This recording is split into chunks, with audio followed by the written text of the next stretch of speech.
A Espanha é um dos mais antigos estados europeus. Ele surgiu no século XV com a expulsão dos muçulmanos da Península Ibérica e a união dos reis católicos Isabel de Castela e Fernando de Aragão.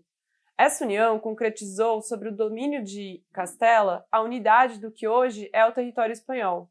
Ao mesmo tempo em que se constituía, a Espanha se lançava ao mar para a conquista de colônias na África e nas Américas. Esse grande império colonial foi perdido ao longo do século XIX com as independências na América Latina, e em 1898, a última colônia importante, Cuba, se tornou independente, restando pequenos territórios no norte da África. Dessa forma, a Espanha entrou no século XX como um império derrotado, decadente e desunido. A unificação do século XV nunca se completou e estas populações dominadas jamais foram completamente assimiladas, sendo sua autonomia política e cultural um constante problema para os monarcas espanhóis, problema que se intensificou com a perda dos territórios coloniais.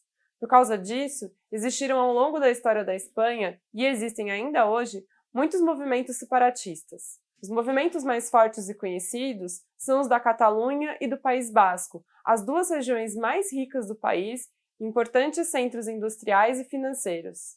A defesa da autonomia regional e da independência nem sempre estavam associados a projetos de transformação radical, ou seja, mesmo dentro destes movimentos, houve inúmeros conflitos entre setores de esquerda e de direita. Há também as desigualdades socioeconômicas.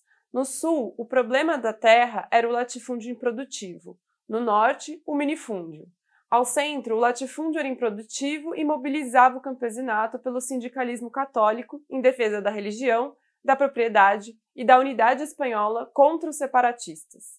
Os camponeses eram a maioria da população espanhola. No entanto, os setores populares mais organizados eram os trabalhadores industriais nas regiões do País Basco e da Catalunha. Na região basca, a maior organização era a União Geral dos Trabalhadores, a UGT, que era socialista. E na região da Catalunha, a maior organização era a Confederação Nacional do Trabalho, a CNT, que era anarquista. Além dessas diferenças e embates, havia duas instituições que dominavam a Espanha em todas as suas regiões, em maior ou menor grau, e foram essenciais para a ascensão do fascismo: a Igreja Católica e o Exército. A Igreja dominava todo o cotidiano, e durante a República houve a tentativa de separá-la do Estado, superando essa herança feudal. Já o Exército, como todo o Exército Nacional, era corporativista, e no caso da Espanha, ainda era formado pelas guerras civis e coloniais. Ele tinha uma tradição dos chamados pronunciamentos, que era uma forma de intervir na política por meio da ameaça de um levante armado. Era o golpismo. O exército na Espanha acreditava que, como instituição, era sua missão intervir em determinados momentos na política espanhola. Esse contexto próprio do país se somou à crise mundial de 1929 e à ascensão do fascismo em outras regiões da Europa, provocando a Guerra Civil Espanhola de 1936 a 1939. O resultado dessa guerra foi a ascensão do general Francisco Franco, o caudilho ou generalíssimo, de quem deriva o nome do fascismo espanhol, o franquismo. A experiência fascista espanhola é muito importante para pensarmos, no segundo bloco deste curso, o Brasil, e para entendermos a Segunda Guerra Mundial, uma vez que o processo de tomada do poder de Franco na Espanha pode ser considerado como um ensaio da expansão militar do fascismo na Europa, capitaneado pela Alemanha. Antes da chegada de Franco ao poder, a Espanha já tinha vivido uma ditadura com fortes elementos fascistas. De 1923 a 1931, como uma resposta às agitações sociais ocorridas ao fim da Primeira Guerra Mundial e com a anuência das classes dominantes e do rei Afonso XIII, a Espanha viveu sua primeira ditadura, comandada pelo general Miguel Primo de Rivera. Apesar de conseguir controlar os movimentos de esquerda e se apropriar da boa conjuntura econômica internacional nos anos 20, a ditadura de Rivera não foi capaz de sobreviver aos abalos provocados pela crise de 29. Com a falta de apoio e as crescentes mobilizações populares, o rei Afonso XIII demitiu Rivera do comando da Espanha e convocou eleições no ano de 1931. O rei e as classes dominantes não acreditavam que haveria uma adesão massiva, já que o movimento operário e as oposições políticas à ditadura encontravam-se completamente fragmentadas, não só por divergências políticas, mas também por aquelas antigas questões regionais. O resultado, no entanto, foi justamente o contrário. Houve uma enorme participação popular nas eleições, levando à crise da monarquia espanhola. Com o rei exilado em Paris, foi declarada a Segunda República. Apesar da vitória em 1931, a esquerda e os republicanos não conseguiram estabilizar o país em decorrência dos fortes efeitos da crise internacional na dependente e atrasada economia espanhola e das brigas entre socialistas, anarquistas, comunistas e liberais radicais. Na verdade, com o fim da ditadura e da monarquia, percebeu-se que havia muito pouco acordo entre as oposições que defendiam a República. O enfraquecimento deste primeiro governo levou a direita novamente ao poder nas eleições de 1933, com a vitória do liberal conservador Alejandro Lerroux, que foi apoiado pelo Partido Agrário, que organizava politicamente os grandes latifundiários e também pela Igreja. Os 2 anos de governo da direita, conhecidos como Biênio Negro ou Biênio Conservador, representaram uma série de retrocessos para os trabalhadores e camponeses. Durante os primeiros anos do regime republicano, algumas regiões haviam iniciado a reforma agrária.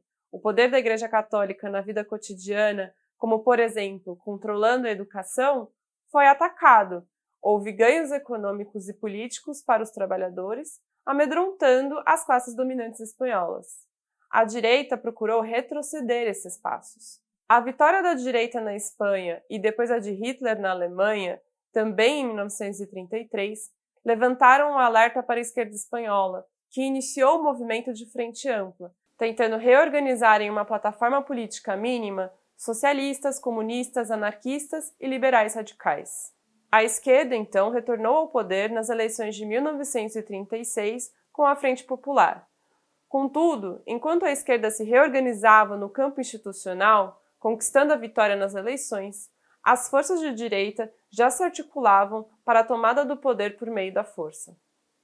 Na direita espanhola, 3 são as organizações mais relevantes: a União Militar Espanhola, a UME, a Falange e a Comunhão Tradicionalista.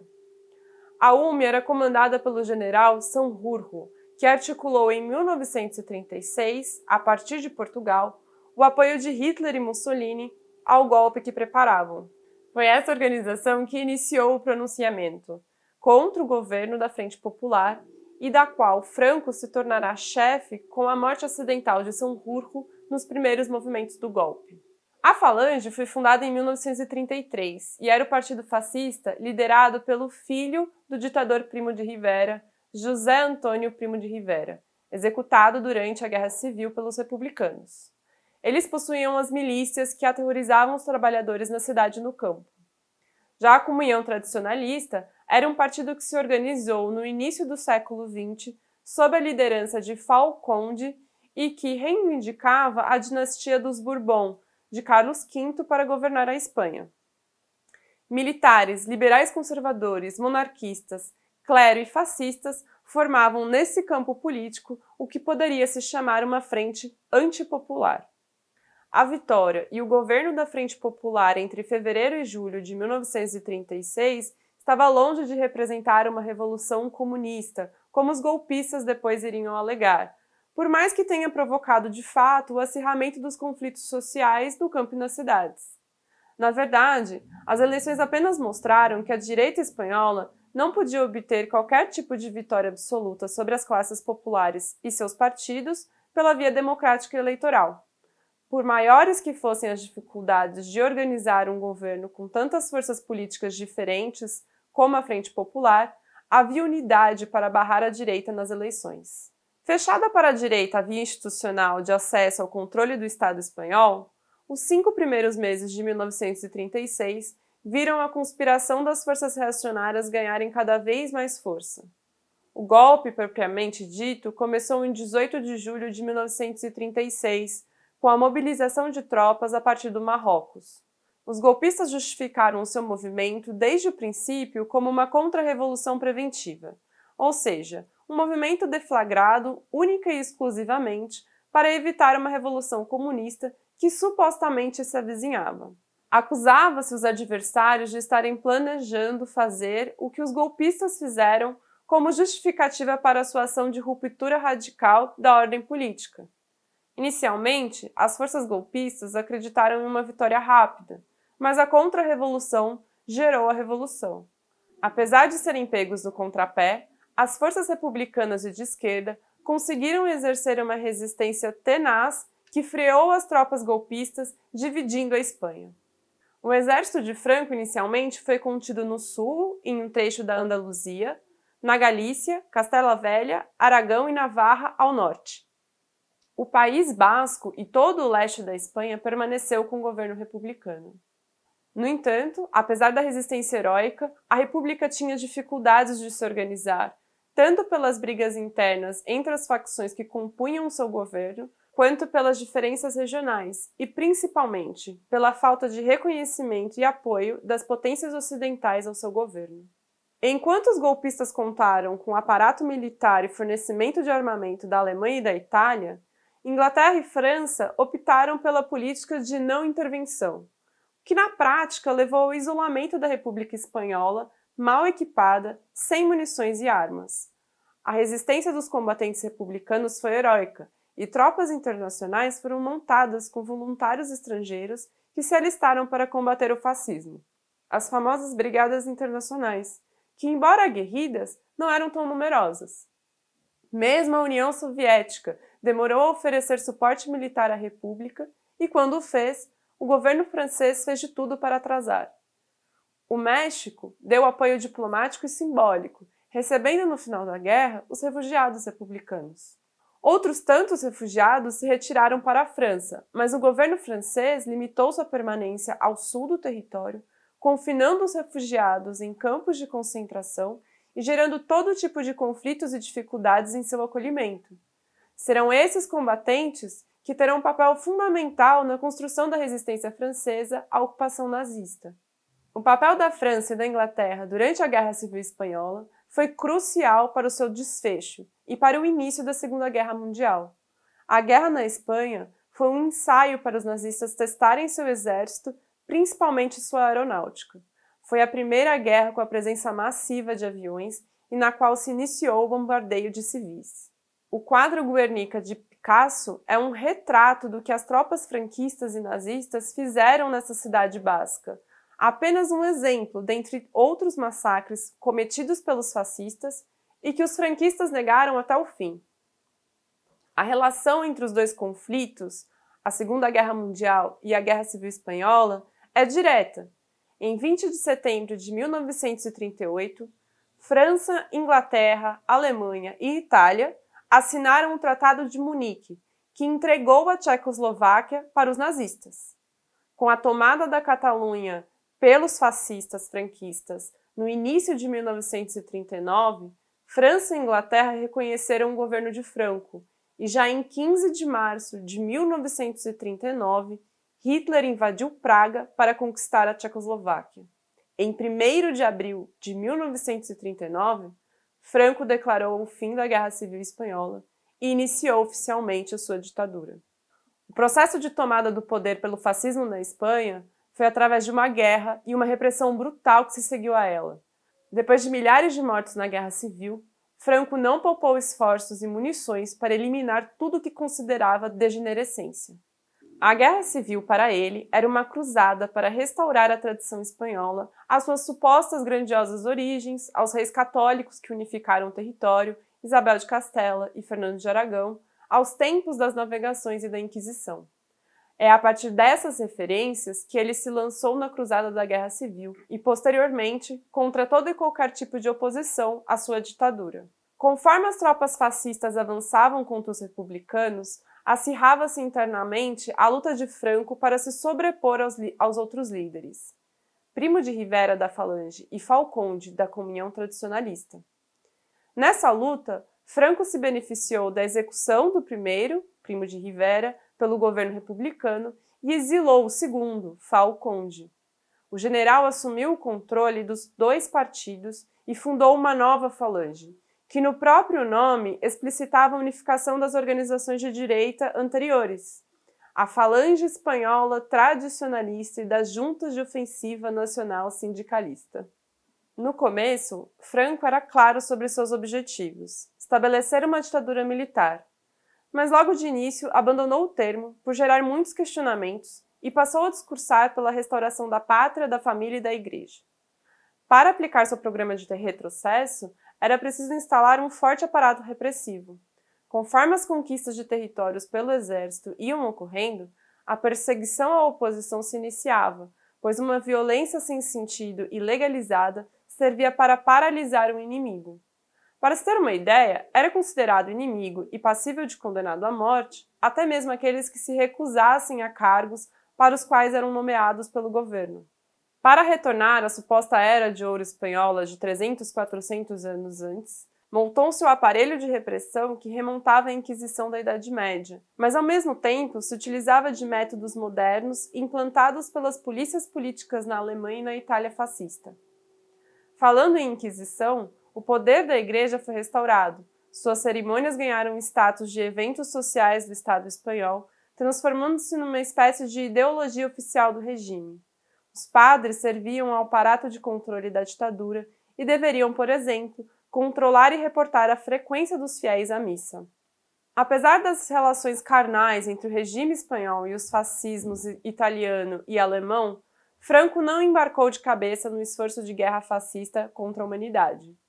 A histórica debilidade econômica e militar da atrasada Espanha, agravada ainda mais pelos anos de guerra civil, seriam mais um estorvo do que uma ajuda para os países do eixo, além do fato de que os gastos alemães para auxiliar o esforço de guerra da Espanha seriam muito maiores que os ganhos que o eixo teria com a entrada do país ibérico no conflito.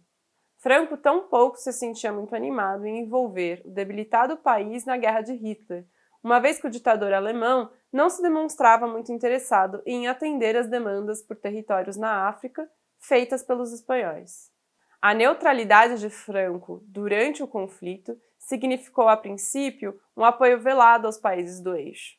No entanto, quando os ventos da guerra começaram a soprar a favor dos aliados, esta neutralidade também serviu para uma reinvenção do regime no pós-guerra, transformação que contou com o entusiasmado apoio dos Estados Unidos.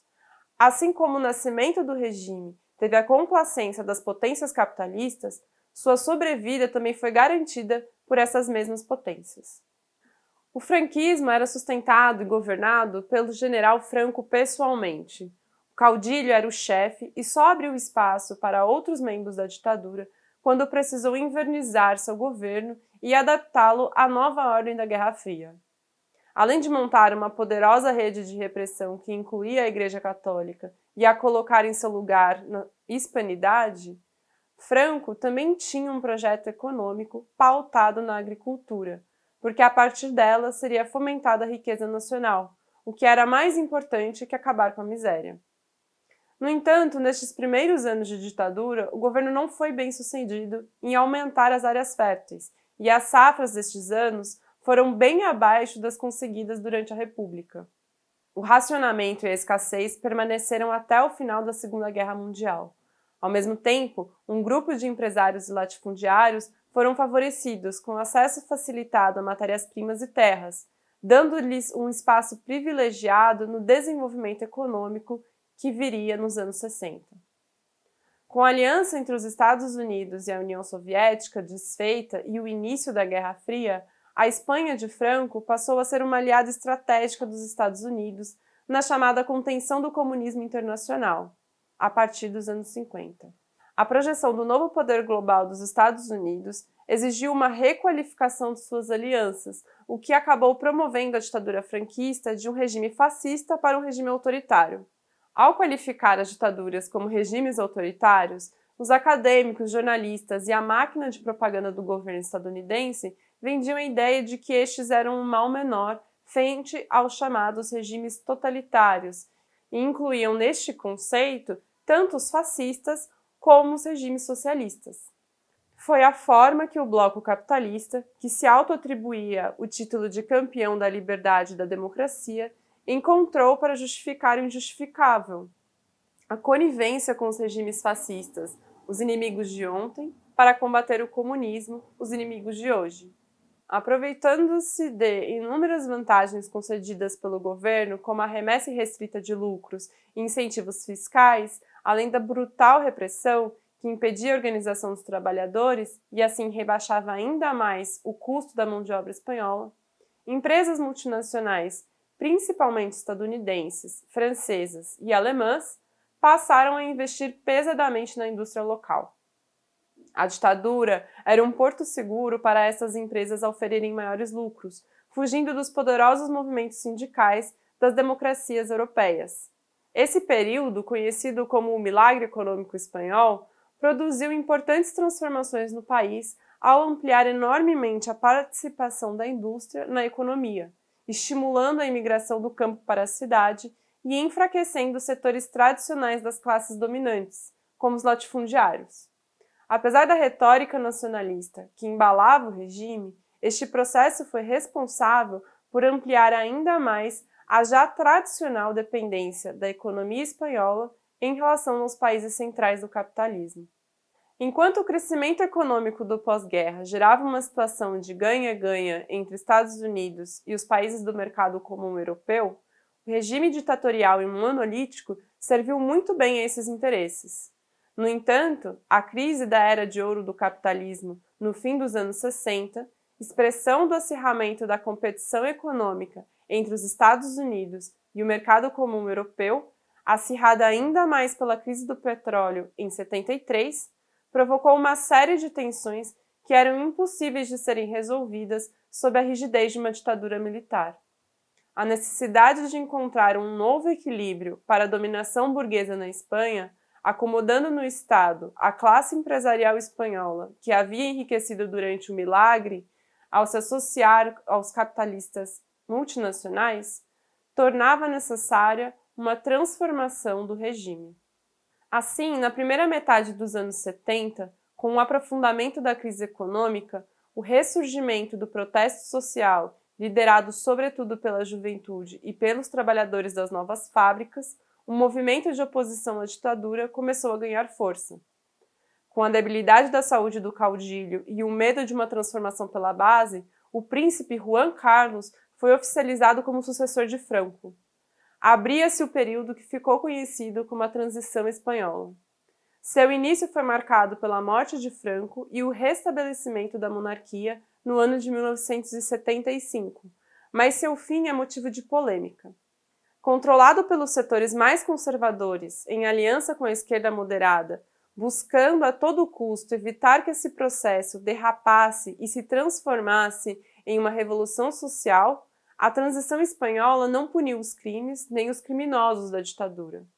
O Pacto do Esquecimento, como ficou conhecido, ao mesmo tempo que libertou os presos políticos, livrou os agentes do regime de serem processados por violação dos direitos humanos.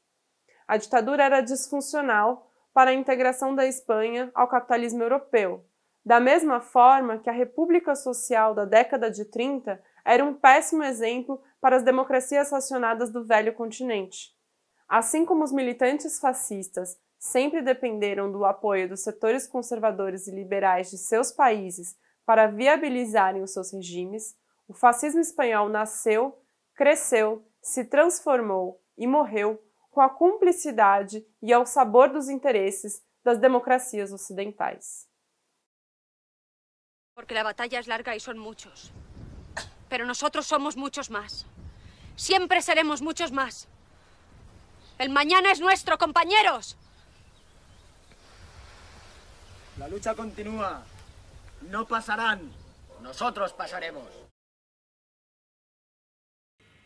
¿Y la música? ¿Por qué no nos lo dice con música, Dolores? ¿Cómo dice la canción? Contra el feroz grito de guerra que resonando siempre está, de la paz el hermoso estandarte, los obreros debemos alzar. Los obreros debemos alzar y a través de las fronteras los tiranos huirán al grito de igualdad, obreros contestad, unión, unión, unión, hasta obtener el triunfo de la paz. Dolores Ibarruri, La Pasionaria.